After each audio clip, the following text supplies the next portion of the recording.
2021년이 확실히 많이 주네. 전세 가격이 쭉 올라가는 그런 원년이 되지 않을까? 대형 평수의 장이 온다. 이제는 소용소용 떠드는 사람들은 예전보다는 없어진 것 같아요. 없어. 거짓말 안 하고 이 그룹 내로 움직여요. 근데 이거 보면 광진구가 좀 억울해.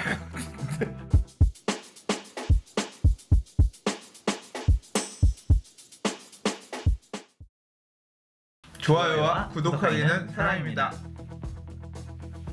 안녕하세요. 반갑습니다. 부동산입니다. 안녕하세요. 당신의 부동산 주치 김재경 소장입니다. 생각해보니까 1부에선 주치 얘기 안 하셨어? 트레이드 마크인데 빼먹었네요.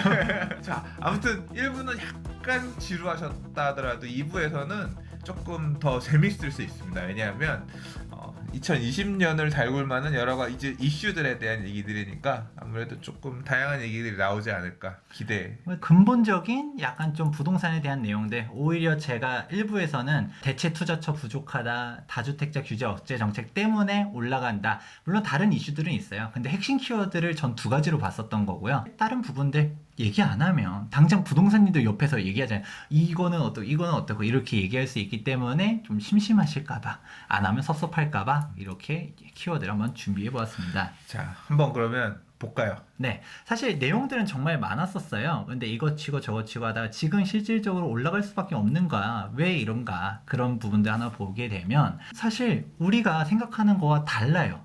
우리가 뭐 사실 어떤 이슈들 이렇게 보지만 실질적으로 부동산 가격은 뭐냐, 결국 통화랑 같이 움직일 수밖에 없는데, 우리가 통화 얘기하면 가장 많이 얘기하는 게 M2거든요. 광의의 통화 이런 식으로 얘기하지만, 근데 이 M2 같은 경우는 엄청나게 많이 늘어난 상태예요. 하도 경기가 안 좋다 보니까 우리가 양적 완화 얘기하면 미국이라든지 일본이라든지 이런 식으로만 얘기를 하지만 우리나라 자체도 통화력을 엄청나게 많이 높여놓은 상태거든요. 근데 이게 실질적으로 저도 이번에 최근에 통계를 찾아보다 보니까 이렇게 많이 높였어? 싶을 정도로 많이 높아졌었어요. 2000년대 초반까지만 하더라도 676조였었는데 가장 마지막 통계가 한국은행 들어가 보시면 2019년도 9월달 통계가 나와요. 그게 2853조. 실질적으로 퍼센테이지로 보면 300%가 넘는 상승률이 있는데, 이렇게 늘어난 돈들이 시중에 돌아다니고 있다.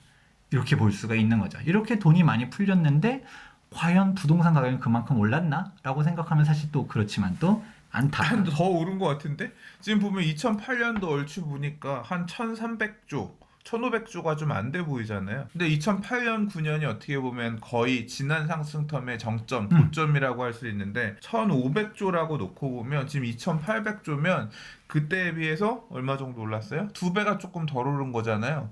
근데 그때가 고점이라고 가정하면 지금 2853조면 거의 지금 부동산 가격은 그때보다 2배. 예를 들어 아리팍 뭐 15억, 16억 하던 애가 지금 30몇 억 갔으면 가격 2배 간 거잖아. 그러면 통화량이 늘어난 만큼 어떻게 보면 통화량이 늘어난 것보다 더 부동산 가격이 올라갔다고 볼 수도 있는 거 아니에요?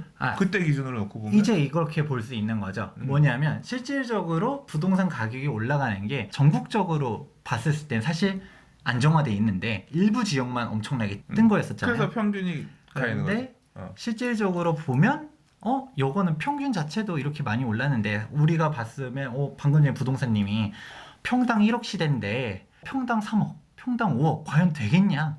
라고 했었지만 실질적으로 통화량 자체가 지금보다도 나중에 10년 뒤에 보니까 통화량이 지금의 또 2배 올라가 있어. 그럼 그 돈은 또 어딘가의 자산에 대한 거품이라고 표현할지는 어떨지 모르겠지만 자산 가치에 반영이 돼 있을 수 있다는 거죠. 실물 가치가 실질적으로 인플레이션 해지를 통해서 움직이게 됐든 가격이 반영됐을 수도 있다. 집값만 놓고서만 보는 게 아니라 이거를 보여주는 의미는 통화량이 이렇게 풀리는데 또 앞으로도 계속 풀릴 텐데 이걸 또 어떻게 바라봐야 되느냐. 그렇게 보면 오히려 정상인 거예요. 통화량이 한 2배 풀렸다라고 했는데 실질적으로 부동산 가격이 또 2배 올랐다? 그거네. 근데 이제 중요한 건 그것이 2008년 이후에 꺾였잖아. 2배만큼 더 2009년 넘어가면서 꺾였잖아요. 그쵸. 꺾일 타이밍이 오지 않았냐 싶은 거지. 통화량이 계속 늘어나는 건 이후에도 보면 2011, 12, 13에도 통화량은 계속 늘었어.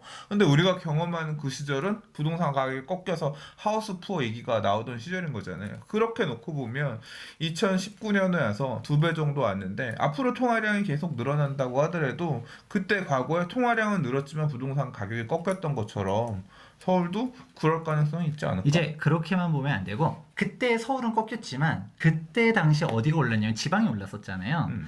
그런 것처럼 지금도 사실 지방을 제가 투자하지 말라고 했었던 거는 현재 규제 정책 때문에 그렇고 지금 시장 흐름이 그랬었던 거지.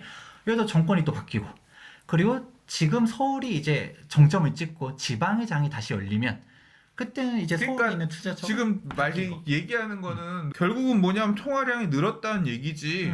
아 그러니까 그럼 앞으로 지방이 서울은 조정받고 지방이 그때부터 지방이 오를 수도 있겠네요. 10년 전처럼 그런 상황이 올 수 있겠네요.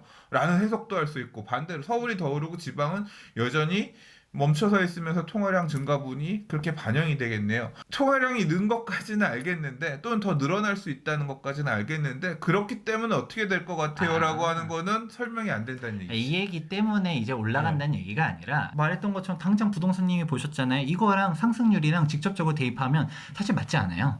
이거는 뭐냐? 우리가 지금 부동산 가격이 이렇게 많이 올랐는데 이게 거품이다라고 하는 사람들이 있잖아요. 근데 실질적으로 중간에 한번 떨어지고 실질적으로 딱 올라간 거 2018년도 때 고점일 때랑 지금 움직인 상태랑 봤을 때 통화량만 움직인 것만 보더라도 과연 그게 말도 안 될 정도의 터무니없는 거품인가? 오케이. 라고 그러면 하면 지금 아닐 이 수 있다. 자료의 의미는 통화량이 이만큼 많이 늘어났다는 얘기는 그만큼 돈의 가치가 하락한 부분을 반영하고 있다는 얘기인 거고 그렇기 때문에 지금 부동산 가격에 거품이 있다라고 많은 볼 수 없다. 그만큼 돈 가치가 하락했기 때문에 상대적으로 부동산의 가치가 높게 평가되는 것도 감안을 해서 봐야 된다. 그 그쵸? 정도로 해석하고 넘어가자는 말씀이신 거죠? 네. 그 다음 거 보면 바로 가장 최근에 떴었던 이슈였죠. 2020년도 정부 예산이 통과가 됐어요. 정말 역대 최초로 500조를 돌파를 했거든요. 정부가 경기가 하도 침체돼 있다 보니까 일단 어떻게든 간에 정부 재정을 직접적으로 투입해가지고 돈을 경기를 푼다. 살려보려고 하고 있단 것이죠. 그리고 SOC 산업 자체가 계속적으로 늘어났었어요. 한 번도 준 적이 없었다가 문재인 대통령이 취임하고서 SOC 예산이 처음으로 깎였었거든요. 경기가 안 좋으니까 작년도 2019년도 SOC 예산이 늘어났었고요. 지금 역시 2020년도 SOC 예산 자체가 또다시 늘어나고 있다.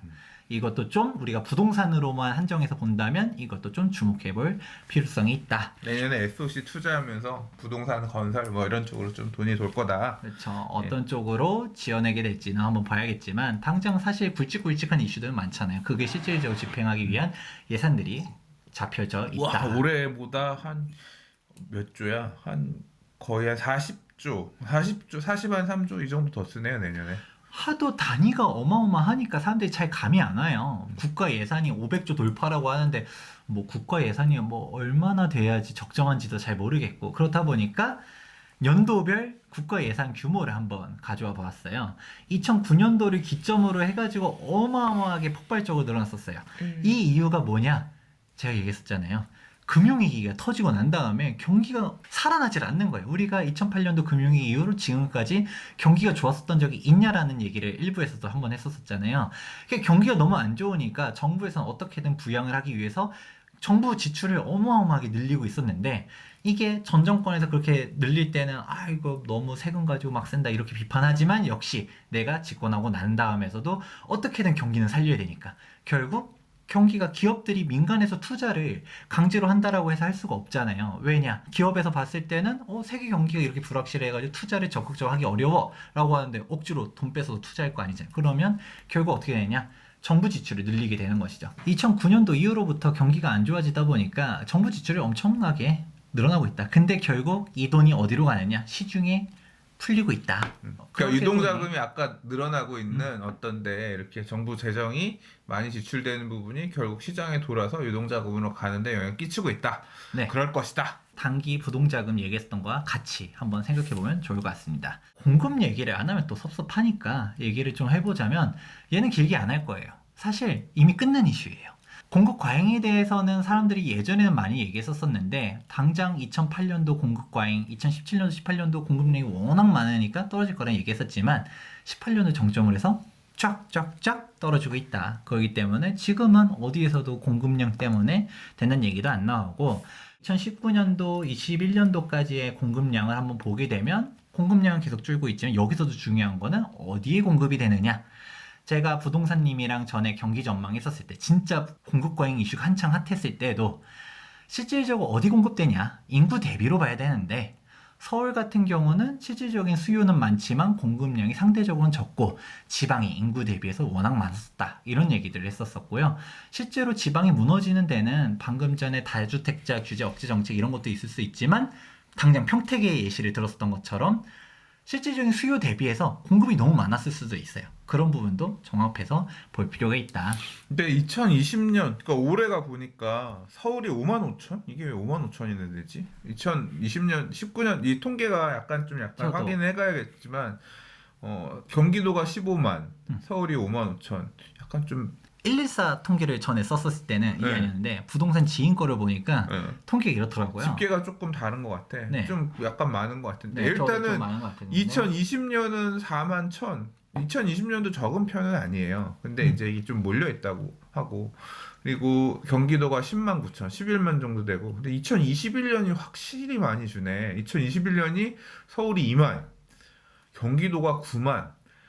그러니까 이게 경기권 입주 물량 많았던 게 급감하는 게 서울 전세 가격에는 확실히 영향을 미치는 것 같아요. 그래서 이 전세 가격이 2020년, 특히 2021년 많이 불안할 것 같아요. 전세 가격이 쭉 올라가는 그런 원년이 되지 않을까. 그렇죠. 부동산 가격 같은 경우 우리가 항상 얘기하는 것 중 하나가 사실 10년 뒤 경기 전망을 한다. 이거는 점쟁이의 영역이에요.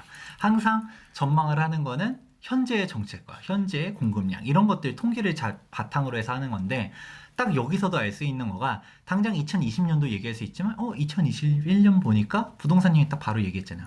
공급량 팍 꺾인다. 그냥 근데 이건 뭐 알고 있죠.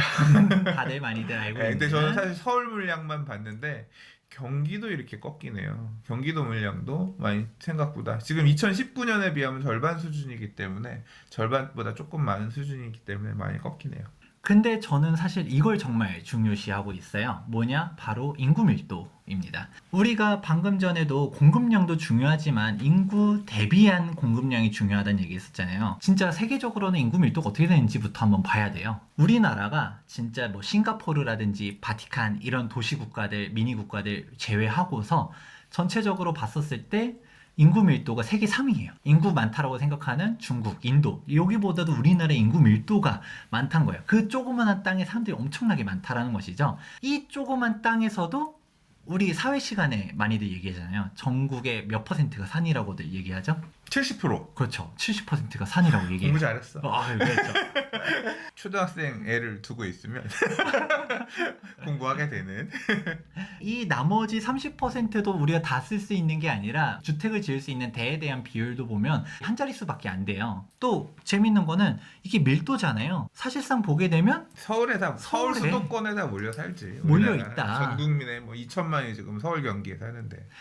전 세계적으로 봤을 때도 높은 인구 밀도인데 그 와중에서도 더 서울에 엄청나게 집적돼 있다라는 거죠.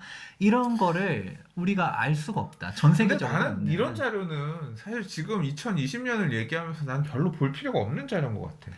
왜냐하면 이게 2020년에 갑자기 튀어나온 게 아니잖아. 높은 인구 밀도 하락장에서도 똑같았어. 그잖아요. 이게 지금 갑자기 튀어나온 내용은 아니야. 그래서 이것 때문에 집값이 올라야 된다라고 이걸 뭐 자꾸 이 뒷받침하고 전 세계에서 방글라데시 대만에 이어 3등인 나라다. 그게 뭐 옛날에는 안 그랬냐고. 그런 상황에서 떨어졌었잖아. 이어서 이 얘기가 나옵니다. 뭐냐면 사실 이 얘기가 나오는 거가 그것 때문이에요. 우리가 인구 구조 같은 경우가 일본에 따라갈 것이다. 부동산님이랑 했었던 거 댓글 중에서 이런 댓글이 있더라고요. 지금 우리나라 인구 구조가 이제 사람들이 실질적으로 줄기 시작할 건데 부동산 가격이 더 이상 올라갈 수는 없다. 인구가 줄면 어디가 무너지냐? 지방이 무너진다는 거죠. 실질적으로. 당장 농어촌 빈집들 나오고 우리가 뭐 강원도 같은 경우 여기 인구 밀도 제일 낮게 나오잖아요. 여기에 산간 지역에 뭐 갑자기 이제 어르신들 돌아가기 시작하면 어디에 빈집이 튀어나오냐는 거죠. 그렇게 되고 당장 일본만 보더라도 초고령화 사회 얘기 나오잖아요. 그런 상태에서도 도쿄 가격 이미 이전 거품 경제 이전 가격을 회복했다. 더 넘겼다 이런 얘기도 나오고 하지만 극과 극이잖아요. 지방에는 영행주택들 나뒹굴고 오히려 가져가 주세요. 취득세 내드릴게요 하면서 가져가 달라고 얘기하고 이런 사회가 오히려 일본을 바라볼 거면 그걸 바라봐야 되는 거고 일본 같은 경우는 우리나라로 따지면 일기 신도시쯤에 위치하고 있는 되게 괜찮은 교통망도 돼 있는 데들도 뭐 타마 신도시 검색해보면 많이 나오잖아요. 그럼 개판돼 있어서 뭐 재건축도 개발도 안 되고 노인들만 있는 이런 식으로 될 가능성이 오히려 그렇게 따졌을 그러니까 때도 지방 소멸의 시대가 오는 거지. 인구가 준다고 해서 서울의 가치가 서울에 지금 몰려 있는 어떤 부동산의 가치가 무너질 것이다. 핵심지어의 가치가 무너질 것이라고 해석하는 것은 아니다. 조금 확대된 해석이다. 그렇죠. 그런 얘기. 그렇게 지방이 오히려 위험하다라는 부분에 대해서는 네. 얘기했던 거고 이렇게 할 얘기들을 부동산님이 조금씩 다 언급했었는데 서울은 대출이 실질적으로 많지가 않아요. 많을 수가 없어요. 대출이 원천적으로 안 되거든요. 서울은 파리 대책 이후에 대출 중과세가 확 꺾였어요. 지금도 거래가 많다고는 하지만 결국 지금 대출이 가능한 남아있는 유주택자들, 교체 수요 있는 유주택자, 처분 조건부를 받는 거나 아니면 무주택자들 정도만 대출이 제한적으로 LTV 제한 빡빡 걸려가지고 지금 나가고 있는 상황이기 때문에 대출이 그렇게 많지 않고 가장 안정적인 곳이 서울인 것으로 알고 있어요. 오히려 파리 대책 때문에도 서울은 이미 그때부터 대출을 통해서 집을 사기가 어려운 시장이 됐었어요. 당시 약간 예외 줬었던 부분들도 있잖아요. 투기 지역인 투기 과열 지구에 대한 차이가 당시 주택수 한 채냐 그 한 채 이상이라도 대출이 되느냐 이런 거에 대한 부분이 있었는데 이거가 아예 일괄적으로 조정 대상 지역이기만 하면 다 대출이 안 되게 한 채면 일단 대출이 안 되겠다. 처분 조건이 아닌 이상 이런 식으로 바뀌어 나간 것이죠. 그러면 우리가 생각해 볼 수 있는 게 사람들이 자꾸 대출 규제 때문에 집값 떨어진다 얘기해요. 근데 서울은 대출 받아서 움직인 시장도 아니었었고요. 반대로 지방 같은 경우는 대출 70% 똑같이 되잖아요. 근데 왜 안 올라가? 결국 대출이 되고 안 되고가 중요한 게 아니었다. 실질적으로 부동산 가격이 올라간다라는 그 심리적인 부분이 더 크지. 규제만 놓고 보면 서울은 악재죠. 대출이 안 되니까. 아무래도 대출이 됐었으면 더 올라갔을 수도 있었는데 이런 부분이 꺾였음에도 불구하고 서울이 더 올라가는 그런 부분들.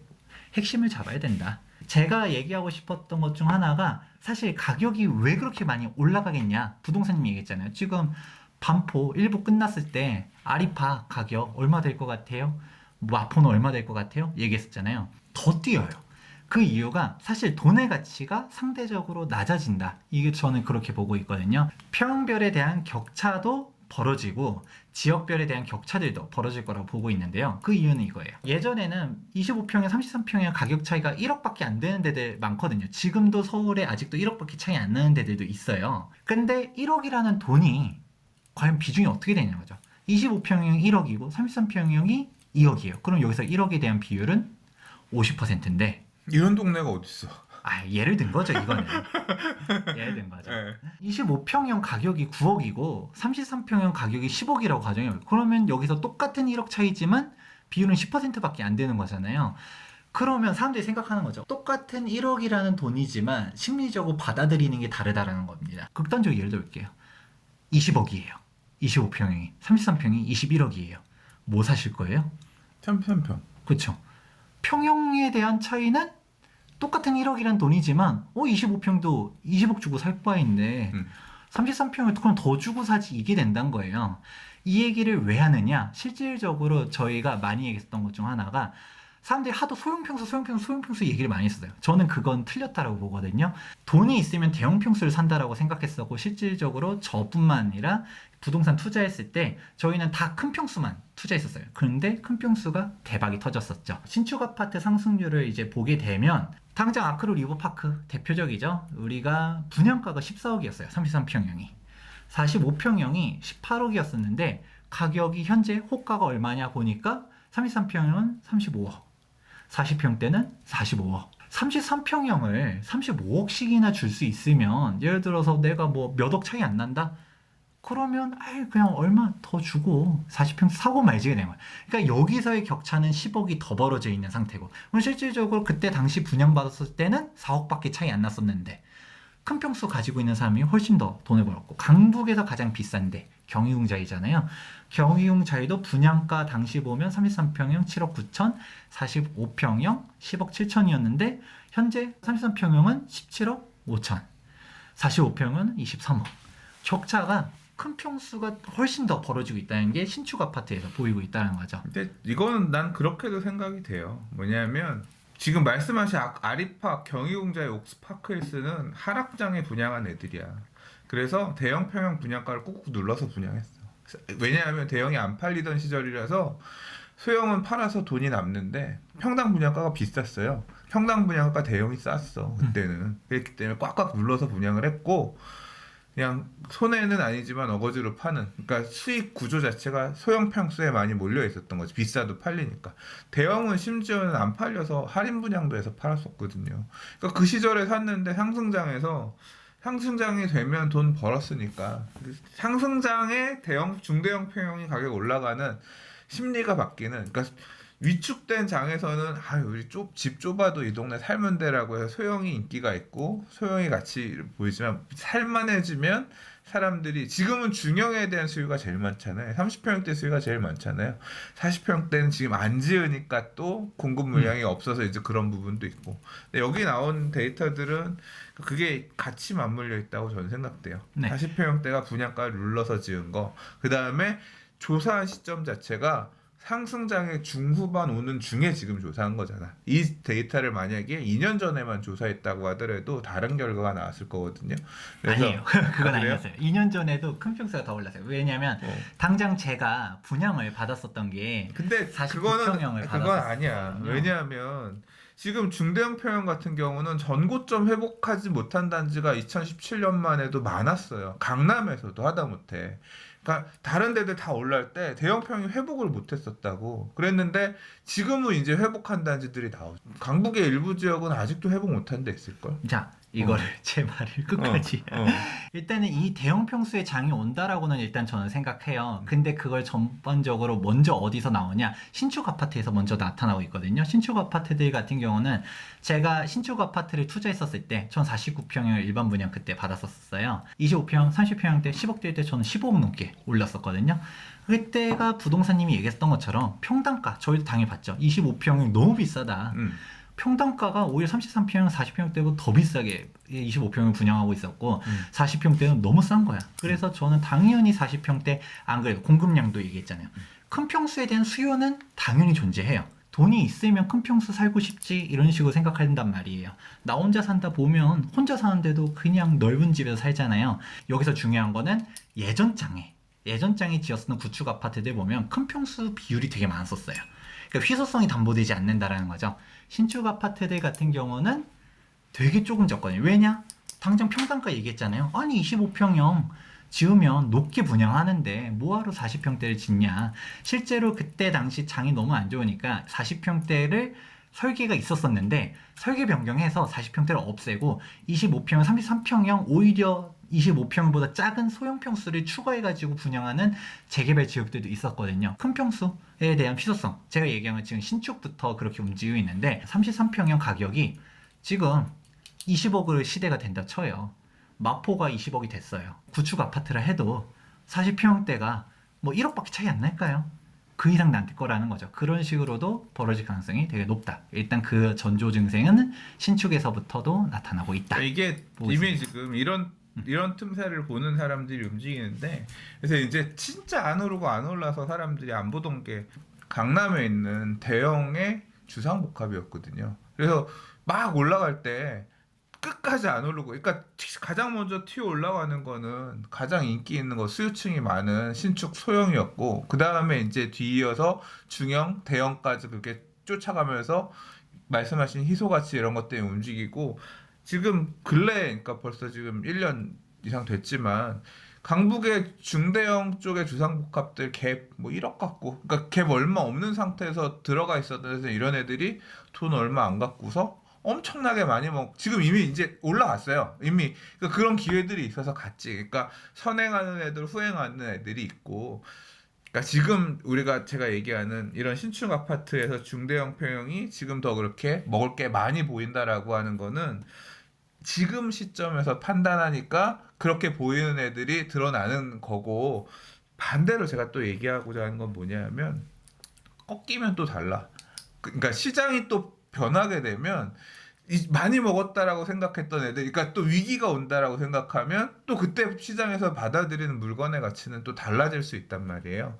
그래서 그러니까 이 부분을 모르는 건 아니고 죄송해요. 그러니까 이게 결국 내년에도 상승장이 이어지고 시장에 대한 어떤 이런 부분들이 반영이 되면 말씀하신 부분은 결국 약간 소외된 것 같았던 이런 대형, 지금은 신축 대형이지만 앞으로는 기축 구축의 대형들에서도 덜 올랐던 애들은 오히려 더 많은 상승을 보이면서 기회가 만들어질 수 있다, 이런 얘기인 거잖아요. 그렇죠. 예. 그것뿐만 아니라 사실 예. 이게 똑같은 얘기를 다르게 적용할 수도 있어요. 똑같은 얘기인데 방금 전에 제가 이건 신축, 왜냐 직접 비교하기 좋잖아요. 똑같은 단지, 똑같은 입지인데 33평이 얼마야, 45평이 얼마야, 1억 차이밖에 안 나. 너 여기 갈 거야? 당연히 1억 더 주고 가겠지. 이런 거가 되는 것처럼 똑같은 서울 내에서도 격차가 더 벌어진단 말이에요.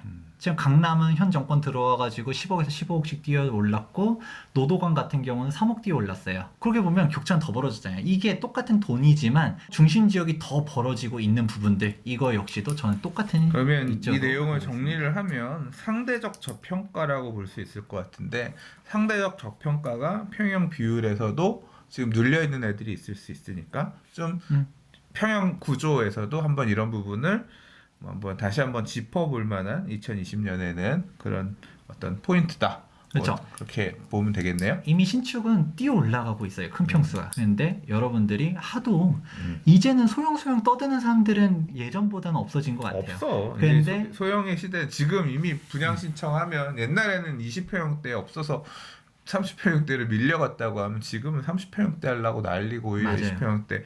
그러니까 이게 시장이 이렇게 가면 더 많이 수익률 더 큰 거 보고 이렇게 움직이면서 30평형대 인기가 높아지죠. 1인 가구 수요 늘어난다 하면서 자꾸 수용평수 했었지만 실질적으로는 그런 게 아니었었고, 지금 부동산님 얘기했던 것처럼 25평 신청한 것보다 33평 신청한 재개발 재건축 물건 가격 프리미엄이 훨씬 피가 더 높아요. 비싸. 그리고 옛날에 10년 전에는 뭐라 그랬냐면 소형평은 안 된다 그랬어요. 왜 안 된다 그랬냐면 신혼부부가 돈이 어디 있어서, 20평형대는 신혼부부 사는 집이잖아. 신혼부부가 돈이 어디 있어서 비싼 집 사. 그래서 소형을 안 샀어요. 무조건 돈 있는 사람은 큰 평수 살지, 중대형. 그래서 2000년대 초반에서 후반까지를 지배했던 패러다임은 대형이 돈 된다, 소형은 돈 안 된다였거든요. 근데 금융위기 딱 오고 나니까 요새 큰 집 누가 살아요? 바뀌었어. 그래서 2000년대에는 분양가 한정이 달랐어요. 20평형대 1000만 원, 30평형대 1300만 원, 40평형대 1500만 원 이렇게 분양가 책정하고 그랬는데 딱 10년 되니까 그게 바뀌더라고. 20평형대가 제일 비싸고 40평형대가 제일 싸. 또는 안 짓거나 아예 40평형대를 안 짓는 그런 형태도 나오고. 왕십리뉴타운 카피 분양 광고가 뭐였는지 알아요? 국민주택 규모 이하로만 이렇게 40평형대 비중이 5%인가? 굉장히 낮춰놓은 단지라고, 가장 수요가 많은 국민주택 규모 이하로 꾸며진 단지다, 막 이런 식으로 홍보했었어. 아니 중소형 평형이 많은 단지가 이게 좋은 거야? 부자들이 못 사는 단지 아니야? 막 이제 나는 그때 그랬었거든요. 근데 그게 그때는 또 먹힐 정도로 이 흐름은 바뀌어요, 시장 분위기에 따라서. 근데 그 흐름이 제가 봤을 때는 큰 평수로 다시 띄운 이제 지금은 바뀔 가능성이 가는 높다. 과정이다. 왜냐하면 신축에서는 움직였고 그쵸. 이제 기축 쪽으로도 뭐 갈 가능성이 있다. 이미 신축만 보더라도 이렇게 움직이고 있는데 구축에 대한 큰 평수들도 좀 예의주시하면 좋을 시장이라고 저는 보고 있습니다. 네. 얘가 좀 되게 저는 재밌게 보고 있거든요. 서울시 구별 평당 가격이에요. 정확하게 말하면 KB에서는 제곱미터당으로 나오는데 이걸 3.3058로 환산해서 우리가 평당가 얘기하지만 강남은, 서초는 5천이 넘겼죠. 송파가 4천이 넘겼고요. 용산은 사실 마용성하지만 탈강북이에요. 강남에 가까운 평당가를 유지하고 있는 상태인데, 우리가 평당가 하니까 사실 좀 바로 와닿지는 않잖아요. 그래서 얘를 33평으로 환산을 해서 보도록 하겠습니다. 자, 그렇게 되면 지금 딱 보이는 애들이, 이게 그룹이 되게 재밌는 거가, 제가 색칠한 그룹들 있잖아요. 서초, 강남, 송파, 용산 이렇게가 그룹 1, 양천, 마포, 성동, 강동 이렇게가 그룹 2, 종로, 중구, 영등포, 동작, 광진 그룹 3, 강서, 서대문, 성북, 동대문 그룹 4. 그 다음에 나머지. 거짓말 안 하고 이 그룹 내로 움직여요. 무슨 얘기냐? 5년 전이나 지금이나 봤을 때 얘네들 내에서의 살짝 순위가 바뀔 수는 있어요.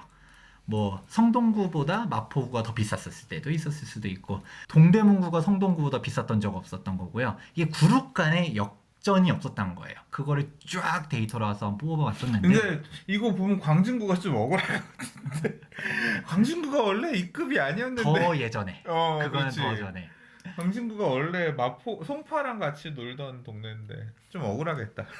근데 지금 네. 그룹 C로 넘어가 있다.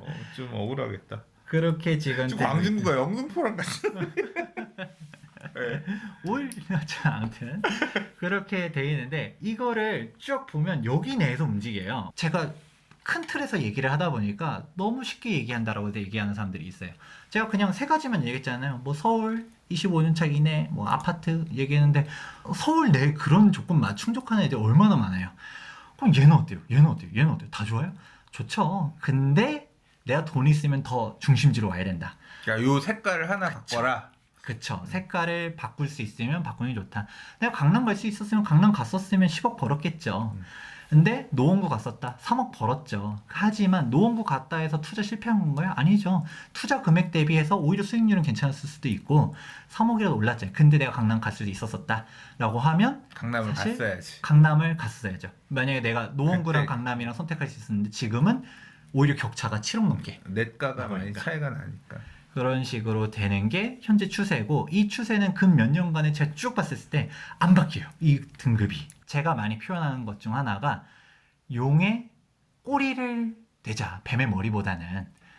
당연히 용의 머리를 살 수 있으면 당연히 좋죠. 용의 머리가 될 수 있으면. 하지만 용의 머리가 안 되더라도 뱀의 머리가 아니라 용의 꼬리를 가야 된다. 그 얘기는 뭐냐? 강남 신축할 수 있으면 당연히 가지만 강남 구축할 수 있으면 강남 구축으로 가야 되고 근데 강남 구축도 안 된다. 그럼 이제 마용성에서 신축할 수 있느냐를 한번 보고 안 되면 구축 보고 그 다음에 광진구, 종로구, 중구 이렇게 보고 그 다음에 다음 이렇게 보면 이게 오히려 투자를 보는 바람직한 방향성이다.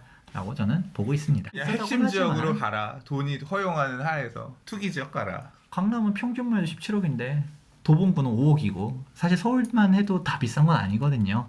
그리고 상기 신도시 얘기를 이제 끼워 넣은 거는 그거예요. 이거 자체가 이슈가 된다기보다는 여기서도 살아남는 경우는 결국 어디냐?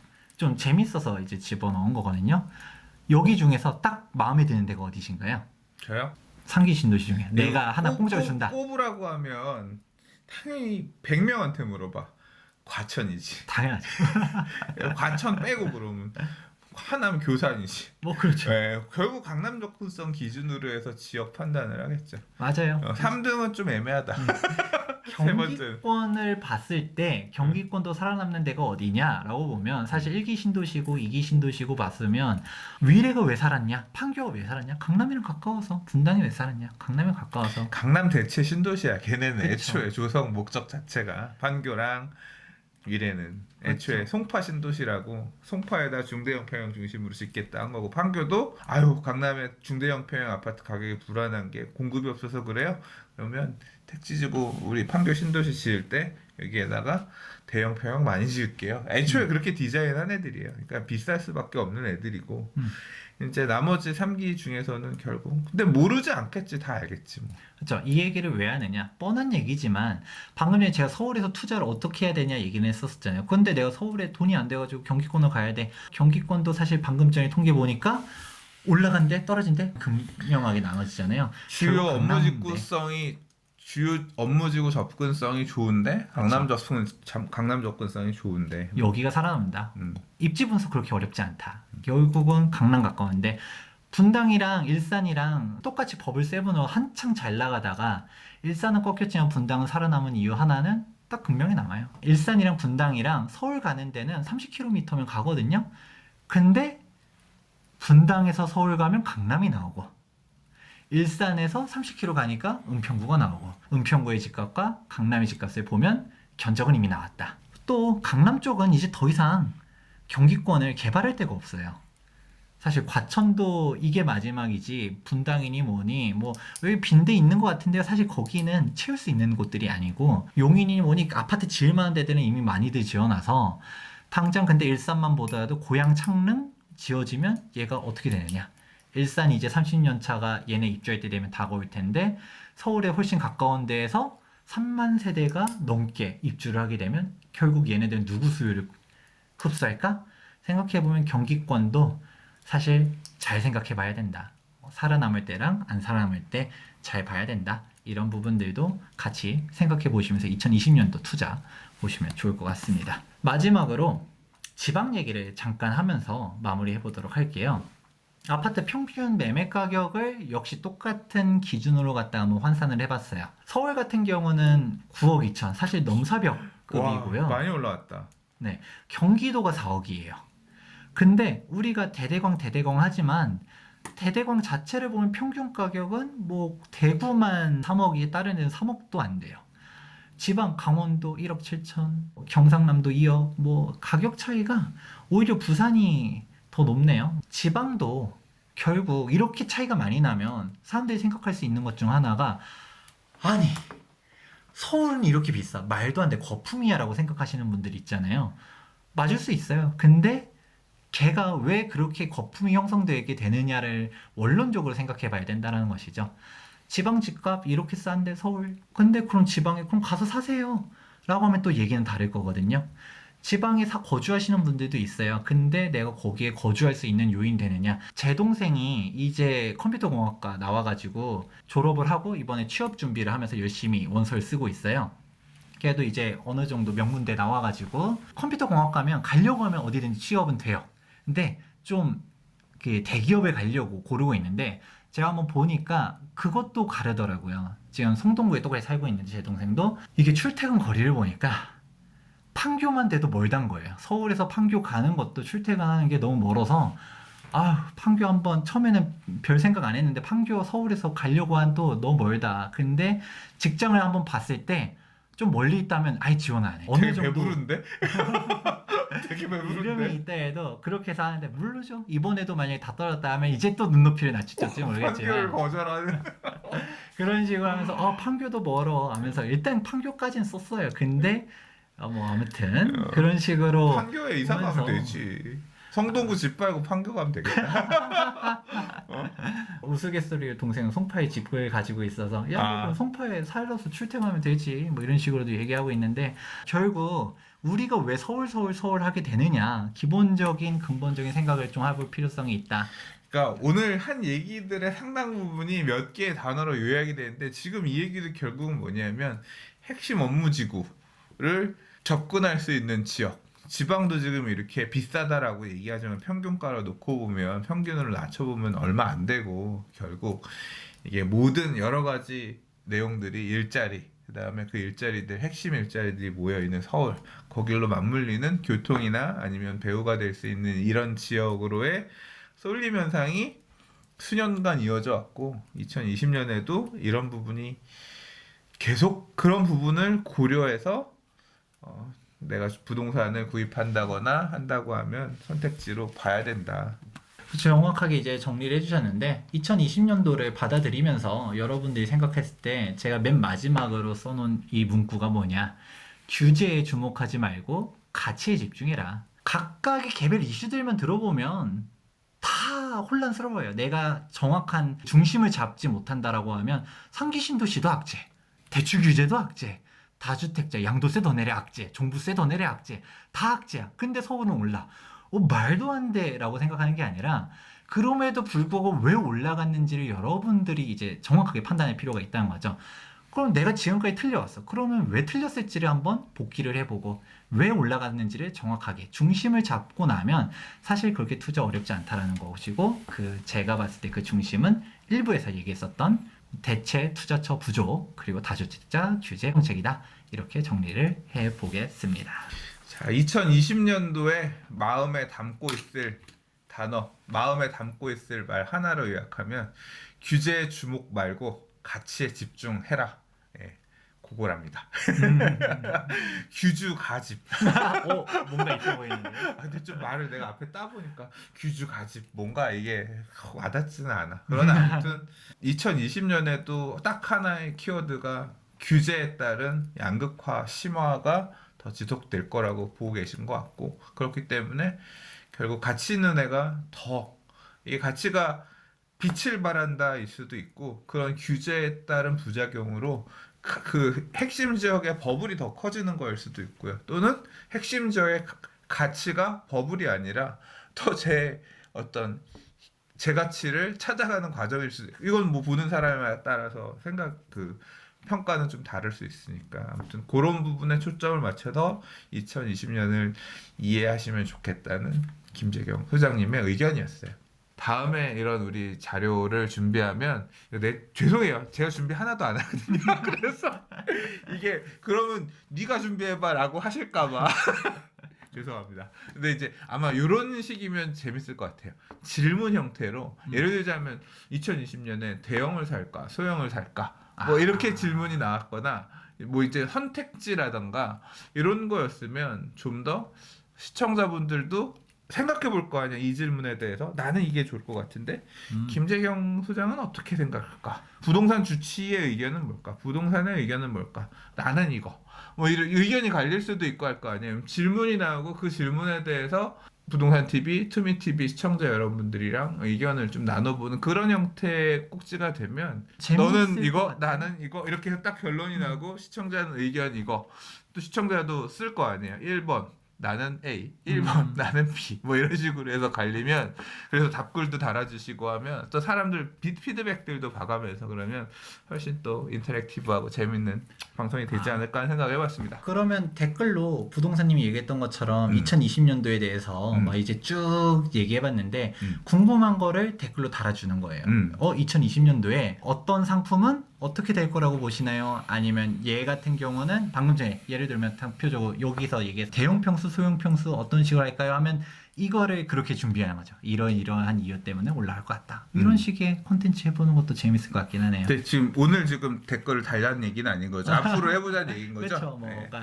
지금 이 댓글에 달아도 좋지 않을까요? 지금 오늘은 그냥 좀 파일럿이라고 생각하고, 다음번에는 저희가 좀 시청자들 분들께서도 댓글로 어떤 의견을 표시하실 수 있고, 뭐 그런 형태로 좀 한번 방송 고민을 좀 해보도록 하겠습니다. 네, 2020년도에 대해서 길게 얘기해 보았는데 여러분들한테 도움이 됐으면 좋겠습니다. 장시간 고생 많으셨고요. 자료 준비하시느라 고생 많으셨고, 올해 찍는 마지막 영상이 아마 되겠네요. 그렇게 될 것 같아요. 투미 TV랑 콜라보로 영상들 뭐 다양한 주제 가지고 재밌게 많이 찍었던 것 같아요. 특히나 또 여러 가지 이슈들이 많았었기 때문에, 또 그러다 보니까 그 이슈에 따라서 반응해서 또 저희도 이제 유튜브 통해서 얘기하려고 하면서, 그래서 그 어느 해보다 우리 김재경 소장님을 많이 만난 한 해가 아니었나 개인적으로 생각합니다. 사실 그래서 좀 네. 부동산님은 좀 애매하다라고 했는데 좀 뺀 게 많아요. 아, 사실 그래요? 자료들은 사실 또 여기서 또 분상지 얘기하면 지겨 이럴 거 아니에요. 네. 그래서 그런 얘기들 뭐 제초안도 많이 얘기했고 해서 그런 것들 쫙 빼고 그나마 좀 안 했었던 내용들을 하자 하면서 2부를 좀 준비해 보았었습니다. 올해 아무튼 그래서 방송 여러 번 하면서 좀 친해진 것 같아. 그죠? 원래는 완전 비즈니스 관계였는데 뭐 지금도 비즈니스 관계긴 하지만 그래도 조금 더 가까워진 것 같아요. 좋았던 한 해였던 것 같습니다. 내년에도 네. 더욱더 자주 만나면서 좋은 얘기들 하면서 좀 다른 레파토리를 갖고 와봐. 10년, 20년 뒤에 25년 서울 아파트 이런 거 말고 좀 다른 것도 좀 갖고 와봐. 알겠습니다. 한번 아이디어를 잘 생각해봐서 네. 다양한 이슈로 찾아뵙도록 하겠습니다. 자, 그러면 2019년에는 이 영상으로 인사드리고요. 2020년 새해에 새로운 부동산 이야기들 가지고 또 투미TV하고도 김재경 소장님하고도 같이 얘기해 볼 수 있는 시간들 가져보도록 할게요. 봐주셔서 감사하고요. 도움되셨으면 좋아요, 구독하기 많이 눌러주시면 감사하겠습니다. 지금까지 부동산이었고요. 김재경 소장이었습니다. 감사합니다.